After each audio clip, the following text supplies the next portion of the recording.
Okay, we're good. All right, let's do the pledge.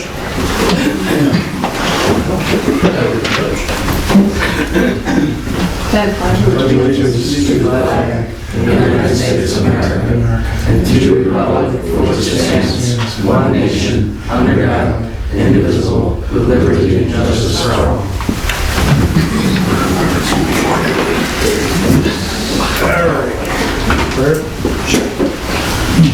So, Lord, as we gather this day to do the important business for the people of the village of Owego, grant us wisdom, compassion, and understanding.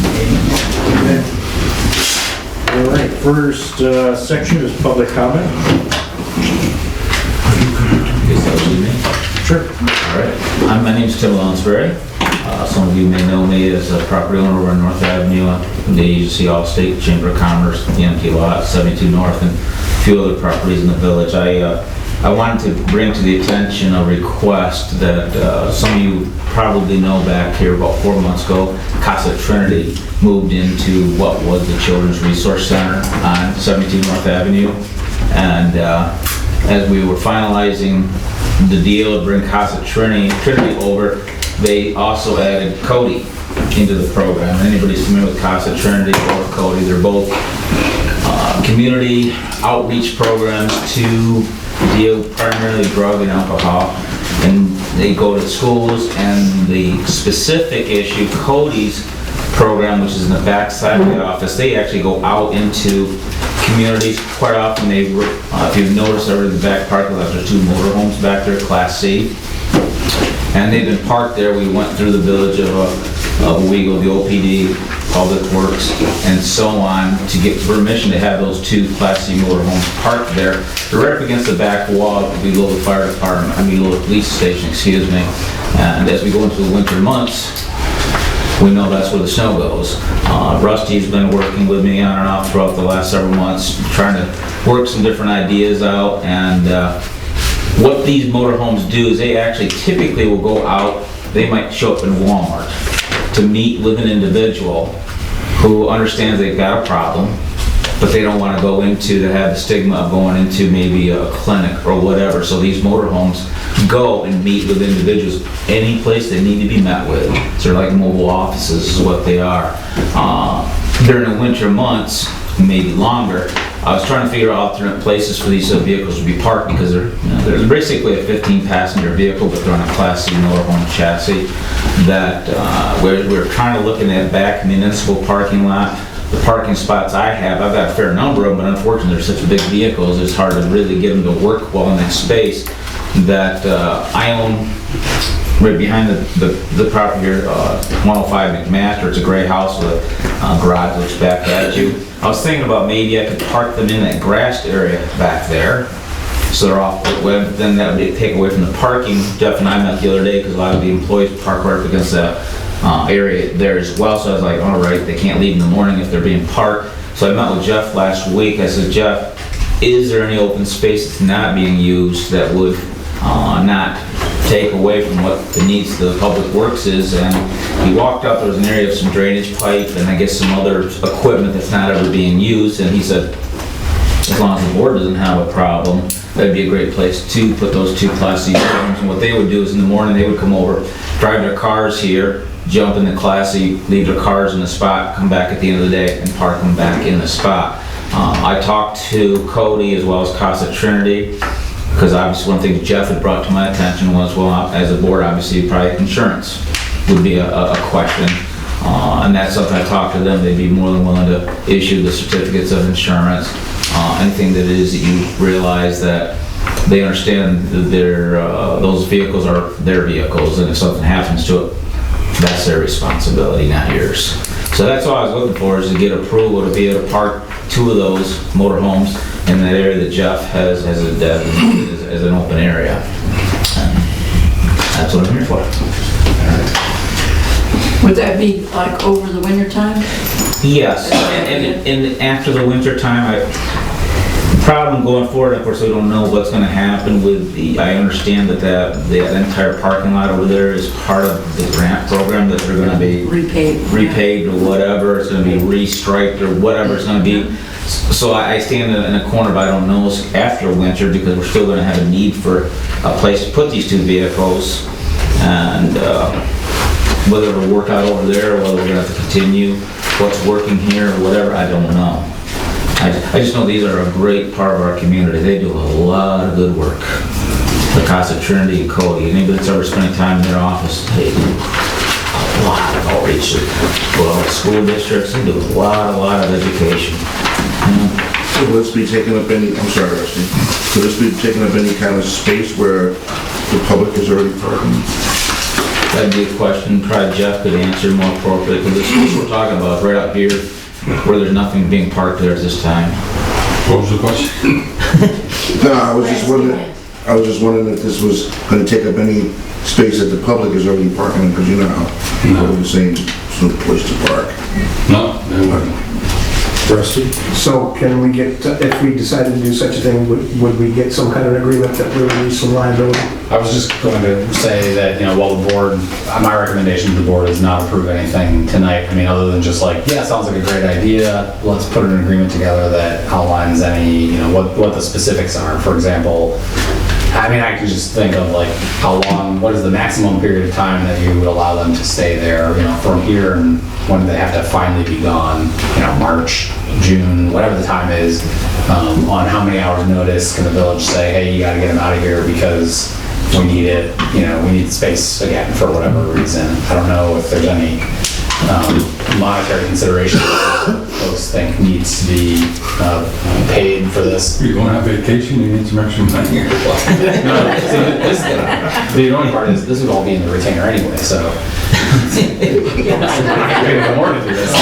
But typically, if you reserve a space of municipal land for somebody, you need to receive fair market consideration for that, or some. I don't know if there's some exchange of services, or maybe you can get somebody to say, yeah, there's actually no real value here to this, so we can just let them use it. It's very different than, say, reserving like the pavilion. This is a long-term reservation of space. And there's certainly insurance. I'd probably want to see an indemnification. There's a ton of things that I can think of that need to be fleshed out and considered. I think it's a great idea. I think there's definitely a way to get there. I think we could work out the details, maybe not by the very next board meeting. And between now and then, if you have to put the spaces there, and if the village is generally like, okay, we can make it on a temporary basis while the final returns get knocked That was out. going to be one of my questions. I don't know what snow may or may not do now that the temperature is starting to get there. Yeah, they're saying Thursday, Friday, maybe. Are they? I don't know. So, Go ahead, Rusty. so I was going to recommend that we consider putting together a contract or whatever, and I was also going to recommend that we consider doing it for a 6-month period, and then we'll. It'll give us enough time to That's really right, that gives us evaluate till- what It the gives us till the end of parking April, and we can make more decisions. Yeah, and my recommendation is that whomever from the board wants to spearhead, the specific term, like figuring out what those types of terms are, somebody be the person to do that. They sit down with you, talk out those details, and then I can come in and like, okay, great, put it into agreement. Yeah, it wouldn't actually be with me, but I would probably be the middleman between Casa Trinity, Cody, and you guys, because when they came to me with the Cody program, kind of at the last minute, said, oh, by the way, we got 2 pretty good sized Class C motorhomes. I was like, where are we gonna put these things? But once I started understanding what they were being used for, in fact, if you see those, they look like just regular classes. They don't have no signage or anything on it, and they do it by design that way, because nobody wants to be known that they're walking into this vehicle for help, is what's going on. So that'd be great. Yeah. So I'm not trying to change the plan or anything, but they used to be parked over by Scott and Son. Is that an option to park them over there again? I'm just thinking. Fair question. I mean, the distance from there to there versus there to here. That is a good Just a thought, just another thought. That's a reasonable suggestion, Rusty. Yeah. That might be something you could, if you're involved. Was that ground that they were parked on, was that a Scott Smith's property? I was across the street from them. I don't know if that was part of Steve Mays or not. I'm not sure who owned that parking lot. But that's just another. I can find out. That is an alternative, yes. Yeah. And this sounds like a wonderful thing for the mayor to do rather than the parking committee. I was thinking the parking committee. Well, I think it's a great thing to do, and I have no objection to making it a long-term thing. The only thing I was thinking of is hopefully sometime in the spring, we're gonna start having construction work done out here. So That's at true. that point in time, he's short on space. That's true. And then, of course, one of the things that hasn't been mentioned yet, that goes through my mind, is it sounded like Squad call, sorry. But obviously, you have to think about it, if you allow long-term storage of motorhomes on this lot, even though, I mean, obviously it's for a nonprofit that's providing a really valuable service. Someone else might come in and say, I want to put my motorhome here too. And you just got two regular-looking motorhomes back there, why can't we park ours? So, I mean, you just need to be mindful of that as a potential concern. I mean, if you're gonna allow this once, then you might be having to allow it again. Well, how many nonprofits own motorhomes It's probably in the not. village of Owego? I mean, I think that would be our get out of, Once I tell Yeah, them. but they wouldn't see it like that, they just see your motor. Okay, so what are we gonna do? Well, I I think, think we should work with Jim, we'll get an agreement figured out. I mean, I don't think anybody thinks it's a bad idea, right? Does anybody think it's a bad idea? Not really for it. I think, like, you could maybe talk to the fair board, the fair board for their land, or maybe like the fire, you know, how the fire board has their own land right over there, and they're all like really close, accessible spots where you don't have to make a agreement with your local government. You could just, you know, make an agreement with another nonprofit with land that's like right next to this, that Right next to, what will that like, refer to? the fair board owns the land in Marvin Park, where they, The back piece. that back Yeah, piece, back end, yeah. The right? only problem there is that plowed in the winter. You know, that's, Plow the roads. I But, don't plow their parking spots, no. That would be a big issue. Once again, we're not trying to get out of this, we're just, we're trying to, and we're not gonna spend a lot of time working on this right now. But, either Catholic Charities, or who has a little piece now over on Depot Street? Whichever one has that. Rural Ministry. Rural Ministry. You know what I'm talking about? That's the old tin shed, used to be a Racker Center, it's up in Central Avenue, and then they have a giant parking lot out there. That's and they're a nonprofit. That's another possibility of somebody that might be willing to do a sharing. You understand where I'm talking? Yeah, yeah. I'm just saying that's another possibility where somebody might be able to be willing to share or let them be parked there. it'd be faster to get something arranged. So as we sniff at making it, Yeah. you might check on a couple of these other things just to see as we sniff on our part of Yeah, making a deal. absolutely. All right. Doesn't the Does it mean what we- district need space? What's that? Once a month. District doesn't- twice a month. No, they rent They first, rent. but that gives them control of the parking lot.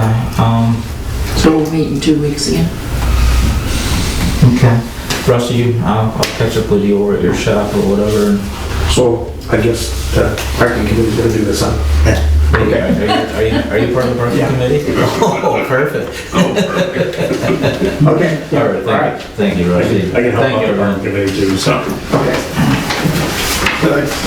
Nate, did you want to begin to sniff at a drawing up of something? oh, yeah, what's on? Okay. Yeah. All right. You get that to Rusty, or you want my email address, or? Do you have the mayor's email address, or who? I can send something over to him, sure, no, he's got my communication, that'd be great. If you actually shoot me an email, and then, that way we got all that, so we have a draft put together, for shoot will do, and then who at Casa Trinity is actually the main person, because we'll want to see, I mean, they'll let them sign it. So whoever is on their board, or somebody with authority is gonna need to be reviewing whatever you put together. Can do. Okay, thanks for coming in. Thank you. Peter? So this is really part of Fran's area, but she suggested that I need to go back and go back to my watching people staring up at the limbs falling off my trees.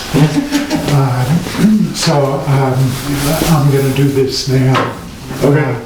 So I've given all of you the summary pages of 2 different applications.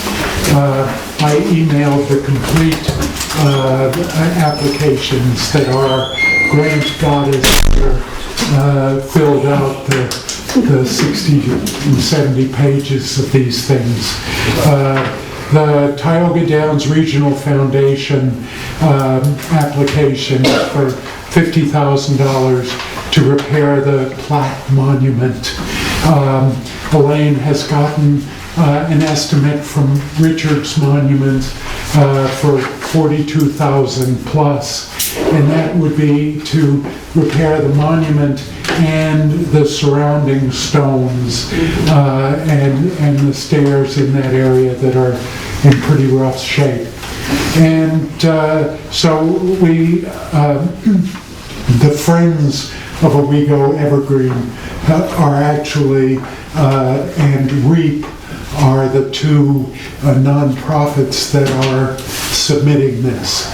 Because Tioga Downs Jeff Burrell doesn't allow municipalities to apply that, only 501c3s. And I heard you talking about REAP before. This is one of the areas where, you know, you can take advantage of REAP, and you really do need to pay REAP municipal dues, because otherwise we would not have been able to apply for this. The village is not eligible.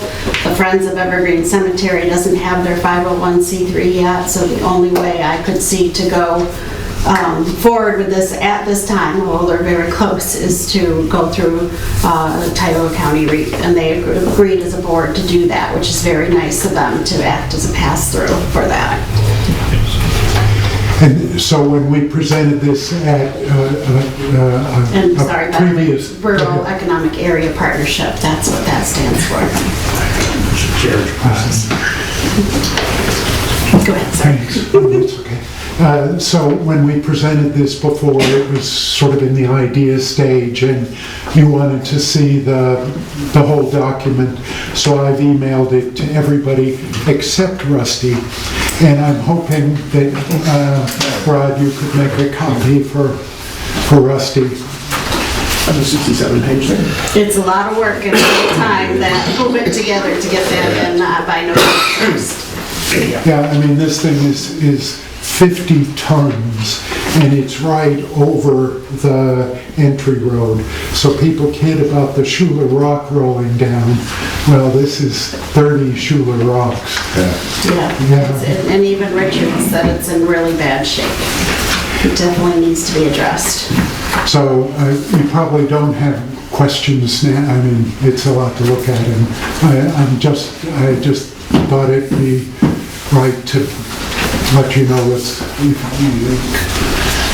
because your names are mentioned. Yeah, I don't think we really have, I mean, the village itself isn't really applying, it's Friends of Evergreen. Right. Right, I think that was the conversation at the last board meeting, right? I mean, I think it's a good idea. Great to have, and thank you for providing the paperwork. I don't want to talk about it very much. I have one question. There was something said about that we were having potential sinkage problems with soil there. Did we not mention that last time? Is this thing from them have anything to do with I'm that? going to try to squeeze in a geotech out of that. We'll see what Good job. happens. I'm hoping that we will get the award. We know we have to do that first. Seeing if we can pay for a geotech between, if we get all $50,000, or I mean the grant, if you know, Friends of Evergreen gets all $50,000, I'm hoping we can get some kind of geotech done on that as well. Were you able to, Jeff, go up and look? I don't know, there was a hole. I don't know if it's Yeah, I don't just... know what's going on up there. Who knows, on a hillside that gets stormwater runoff all the time. Yeah. But there's a manhole-sized hole in front of it, and so there's some sort of an issue. We'll hope it's a bear, but it's a big hole. So the second one, and again, this is simply the 3-page summary. The Preservation League has I'm going to call it an advertising vehicle, where statewide they list properties and prices. It could be the Empire State Building, it could be Niagara Falls, or it could be Evergreen. And you sort of, Nadine Bigsby called the Preservation League and asked them for a dispensation because this was late, and to get us listed so potential donors all over the state know about Evergreen. And so hopefully we can work our way up. If we're number 20 on the 7 to say, we're not going to get a lot of advertising, but we'll sort of work our way up. And it doesn't cost the village anything. There's, it's more of an honorific demonstrating the place is falling apart. But I don't want to say that because Jeff has done, your crew has done a spectacular job this year. Within the budget. And, you know, Fran just gave me another complimentary note. You know, I think this is from John Swinarski, is it? I have no idea. Yeah. But you know, he's one of them that a good guy but that is always letting us know when we've done wrong, and he's a happy camper, and that's a credit to you and your crew. So This 7 to say is pretty essential. As soon as Friends of Evergreen get their 501c3, then, you know, donations will be obviously tax deductible, so that will help a lot. And just as a heads up, since Jeff has gotten the mortuary chapel roof and back wall fixed up, we're going to apply for a grant for the stained glass windows to the Community Foundation of the Southern Tier. Now they give grants up to $5,000, and so we'll ask for the 4 lower windows and the front window. Sandy Rusak had given us an estimate of about $7,000 for all the windows, and she's the one who did the St. Patrick's and the Baptist Church, so she's sort of the go-to person for this sort of restoration. So just we'll be applying for yet another grant. So thank you. Thank you guys. Thanks, Peter. Thank you, Elaine. Yeah, for all your work. Do you have anything? Anything, Rick? No. Quick for public comment? Nope. I like to wait till the end. All right, good. You wait at the end. Just in case something pops up.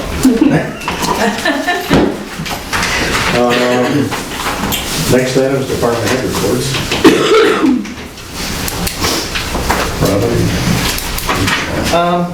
Well, so far so good. This Sunday, apparently there was miscommunication. Not communicated who was on schedule. Campbell took a couple calls before things started, like, okay, apparently there wasn't anybody on. But I don't really care because they get paid, so the call got answered, that's all that matters. 5-1 needs to go out. Apparently we have an engine light on. It hasn't been starting. Was not communicated because apparently it was happening to different people and they thought it was just something got left on. So it didn't get communicated that there was an issue until tonight. So that goes tomorrow to find out what this code is that it's thrown. I received our annual packet of goodies to sign, and I'm kind of, I'm a little befuddled about the medics billing situation. I get a bill to sign for their part in doing the billing, which is, the sum isn't the issue. The issue is I don't get any information proving that any services have been done. I don't know how much money's come in. I have no clue what's going on. And it's kind of befuddling when everybody asks me, how are we doing? I have no clue. And sorry, but as a department head, I should kind of know, you know, what's happening with everything we're sending out. What are we getting in? Are we getting anything in? not getting that information from everybody. I keep enforcing the fact that we have nothing. And it's frustrating to everybody. We're just starting to get stuff from them. We just recently got Medicaid. And the only reason I knew about that was because I got keyed into the email. Yes. But there was money prior to that.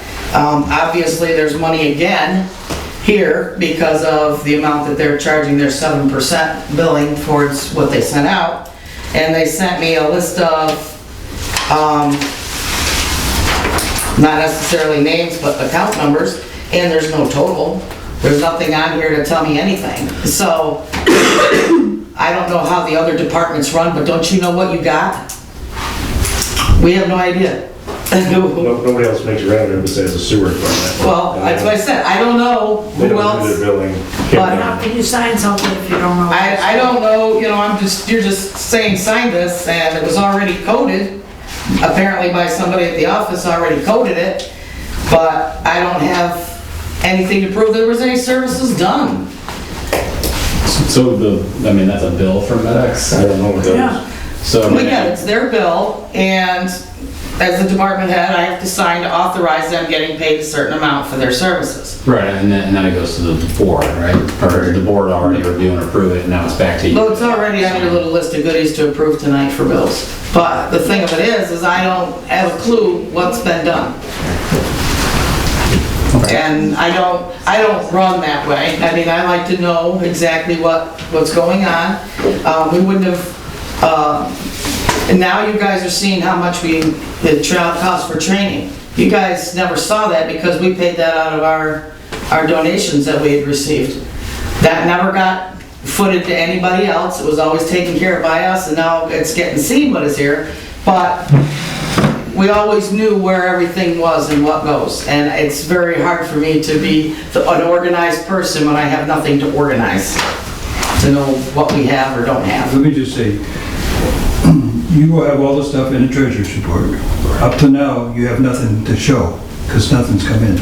Starting with the treasurer's reports going forward, there will be a line item that shows how much has come in. It was there. It was Right now, 4,000, but you've been running in we the just hole. received it all, May. Oh, I know we're running in the hole, and I understand that, but it still would be nice to know how far in the hole you are, where we're at, So Rob, you're saying though, in the treasurer's report is where the information Robin is looking for is Yeah. located? Yeah.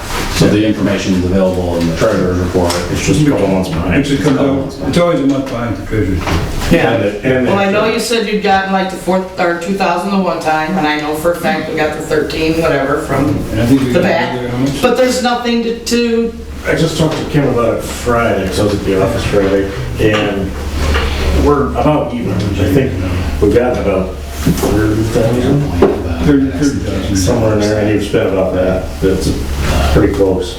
well, but you don't understand what I'm saying is I have no clue where we're at. And that's kind of a frustrating situation.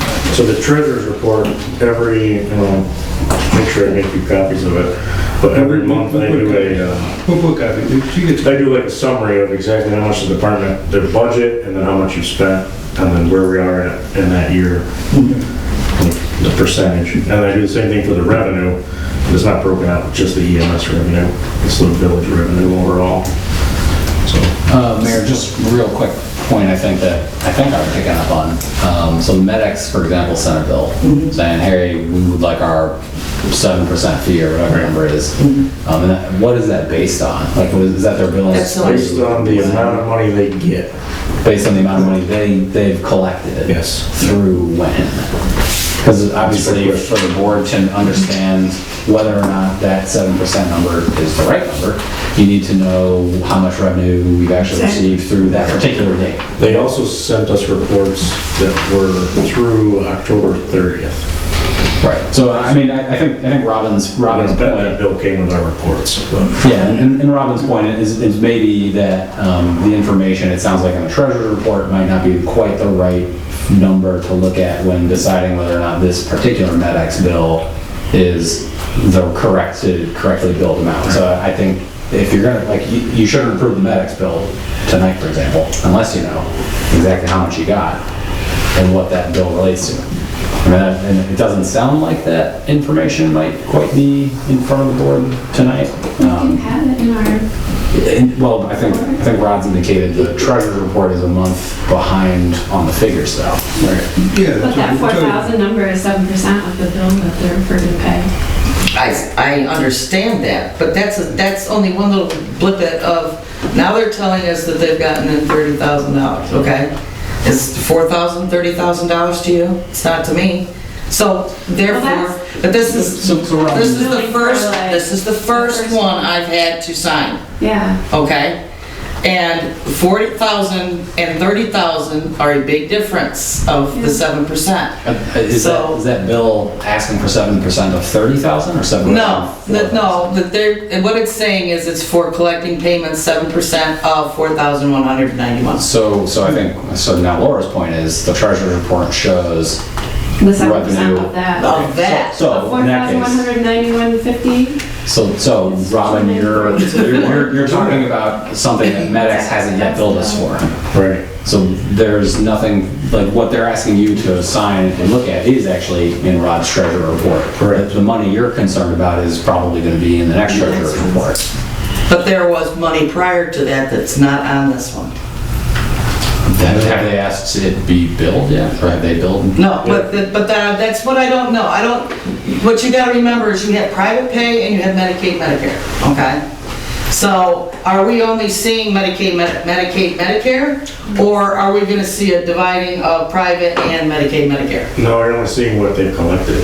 So they billed a ton of money. Yeah, I know they did. Only because I hear it through the grapevine. but- There's $130,000 worth of outstanding bills Yeah, that they billed. but that was So- because of the backlog, because of the Medicaid, Medicare issue.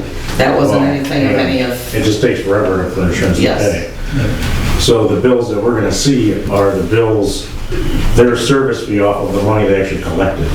So for that bill, whatever that bill cycle is, they collected 4,000 and they want their 7% of it. okay. But the thing of it is, just saying this and say, okay, sign it. No, I need more information before I put my name on things. I'm sorry. That's just the way I work. Makes sense. Rusty? So you're probably gonna have to be coordinating with the clerk's office a fair amount to have this information at various times. Yeah, because the information's there. We're just- You're just gonna have to, And maybe the clerk's office needs to email Robin on information they get. I mean, that's a nitty-gritty operational detail that I think the board doesn't need to weigh in on. I mean, No, but obviously- this is just a concern. I mean, I'm sorry, but the board did hire medics, so it is your issue because you're the ones that chose them, so that's why I went to you with this Yeah, question. I have to go back and look at our contract, but I don't think it's a straight 7%. I think we start getting into Medicare and Medicaid, we get a set fee of like $15 a They had a month. standard for those and percentage for other. Effectively, It's easy to figure out is, somebody needs to be Yes, auditing nobody on top knows of what- that. Yes. I mean, Robin is the right person to be doing that in her position, because presumably she's, not presumably, you're in charge of it. And if it's not Robin doing it, then it would need to be Rod's office, verifying that, this is the Medicare and Medicaid numbers, here's the other private pay numbers, here's the right percentages, blah, blah, blah. They are doing that. It's in our emails. So they sent an email October 22nd about receiving the Medicare payment. It's like $13,666. I already mentioned that one, yes. Right, and then they were waiting for Medicaid, and didn't we just receive that? That was like the 4,000 or something. it's gonna be a lot more. Yeah, that They just- was- They received the okay that we can build on or something like that. But I guess That's a lot longer process. for the billing purposes, and really what should be the focus is they're asking for 7% of this 4,000 some odd dollars, which we now, I think, flesh out is in the treasurer's report. And It is, yeah. we know that there's other revenue that the village has received. MedX hasn't yet told us for it Six, yet. So your concern, I think I get it, but right now the treasurer's report has that information to support that bill, is what it sounds like. Well, this wasn't just this bill, it's just a matter of the communication of knowing. It's a long process, because you gotta understand, I'm dealing with the public. The public is calling me, complaining about things dealing with billing. If I don't know the information, how am I going to keep them calm and explain things to them if it's not explained to me? All right, that's simple. Because I have people now that are getting letters, I told you last month, of collection. Which is interesting. Attached to their bills, and has anybody called them and asked them about that? Which is interesting, because I get a report from MedX that's pretty detailed, and none of those claim or accounts had actually went to collections. No, they haven't gone, but they're threatening it. And that was something that I brought to you last time. And I didn't know if anybody had called them and asked them about that, because that, part of that was not to be a threat.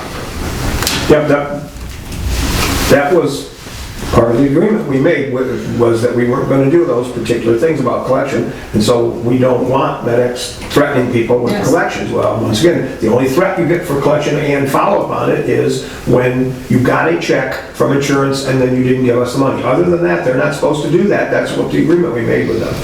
So she's asking whether or not anybody's followed up with MedX to say, well, if you're doing this, why are you doing this? Is not what we thought. I haven't, I don't know, somebody, Is that something you want Robin to do? I mean, is the EMS guy? I can't talk to MedX. I was told I'm not allowed to talk to MedX. That's We not. can do that. You gotta be careful, there's scam artists out there that have nothing else better to do but to scam people under the pretense of being MedX and threatening, and then there are gullible people who will send a check in payment, and then who knows where that goes, into somebody's pocket. I'm sure they're gonna do what's nice, they don't tell me. So, Rodney. Rodney Jr. So do we have that, where we get our hands on easy, that paperwork of what agreement we made with them and the things? Because remember, we had that checklist of things we didn't want them to do and did want them to do, so we should review that. How are we gonna do this? Yeah, now they're billing, we should To make see sure whether they're doing the things we told them and asked them to do. Well, this particular person was concerned because, yes, they have the money to pay that, what the insurance company didn't. But that's not what the agreement was we had set up. Oh, I see, like a deductible situation then. Well, her insurance covered this much, and this is how much more they expected. Right. So That's a good question, and that's